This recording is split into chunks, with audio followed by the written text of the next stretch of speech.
Hello বন্ধুরা, একদমই ঘরোয়া পদ্ধতিতে রান্না করে ফেললাম সেই পুরনো মা ঠাকুমাদের হাতের রান্না, যা একবার খেলে বারবার খেতে ইচ্ছা করতো। নিরামিষ কচু আলুর তরকারি, সেটা কিন্তু বন্ধুরা একদমই ঘরোয়া পদ্ধতিতে আজকে আমি তৈরি করে ফেললাম। তো বন্ধুরা, তোমরা সঙ্গে থাকো আর ভিডিওটা দেখতে থাকো, আশা করি তোমাদের ভালো লাগবে। তো হ্যালো বন্ধুরা, আমি হলো তোমাদের বন্ধু মনিকা, চলে এসেছি আজকে তোমাদের সঙ্গে আরও একটা ভিডিও শেয়ার করতে।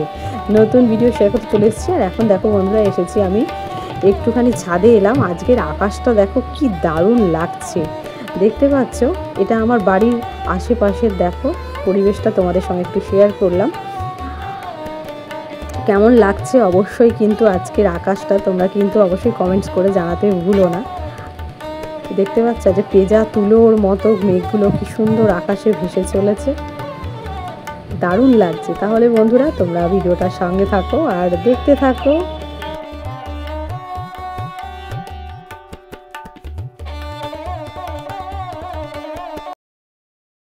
এখন আমি ছাদ থেকে নেমে চলে এসেছি একেবারে রান্নাঘরে রান্নার প্রস্তুতি নিতে। তো দেখো বন্ধুরা, এখানে আমি আলু কচু কেটে সুন্দর করে ধুয়ে নিয়েছি। সঙ্গে দেখো গ্যাস অন করে কড়াই তেল দিয়ে দিয়েছি, সর্ষের তেল অবশ্যই। তার সঙ্গে দিয়ে দিলাম সাদা গোটা জিরে ফোড়ন, সঙ্গে চিড়ে রাখা 4টে কাঁচা লঙ্কা।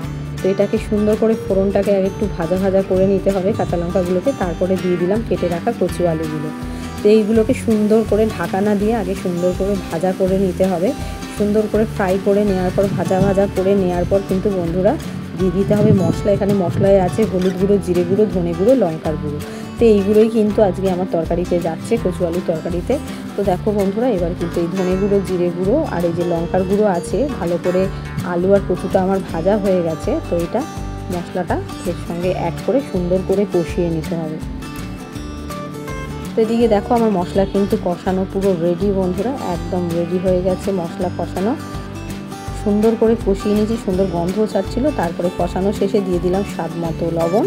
তোমরা তোমাদের সবজিতে যদি কচু আলুর তরকারি খেয়ে থাকো তো তোমাদের পরিমাণ মতো স্বাদ মতো লবণ দিয়ে দিতে পারো অবশ্যই।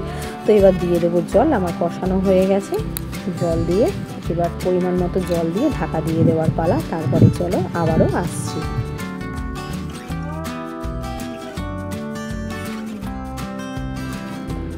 তো 10-20 মিনিট বাদ দিয়ে এসে দেখছি বন্ধুরা, আমার কিন্তু কচু আলুর তরকারি একদম রেডি, মাখো মাখো হয়ে গেছে। কোনো রেস্টুরেন্ট স্টাইলের রান্না নয় আমার বন্ধুরা। সবাই যেমন বাড়িতে প্রত্যেক দিনে রান্না বান্না করে থাকে বন্ধুরা, আমিও কিন্তু সেইভাবে রান্না করে থাকি আর সেটাই তোমাদের সঙ্গে শেয়ার করে থাকি। তো বন্ধুরা দেখো, আমার কিন্তু কচু আলুর তরকারি একদম রেডি, নামিয়ে ফেলেছি। তো দেখতেই পাচ্ছ। তো আজকের ভিডিওটা বন্ধুরা তোমাদের কেমন লাগলো? যদি ভালো লেগে থাকে তাহলে অবশ্যই একটা লাইক, কমেন্ট, শেয়ার আর সাবস্ক্রাইব করতে ভুলো না। আমার ভিডিও দেখার জন্য সকল বন্ধুকে, নতুন বন্ধু এবং পুরনো বন্ধু সকলকে অনেক অনেক ভালোবাসা জানাই। তো তোমরা যেভাবে আমাকে সাপোর্ট করছো বন্ধুরা, এইভাবেই সাপোর্ট করতে থাকো, পাশে থাকো, সাথে থাকো আর আমার ভিডিওটা দেখতে থাকো। আবারও দেখা হচ্ছে নতুন একটা ভিডিওর সঙ্গে। Tata, bye bye, love you বন্ধু।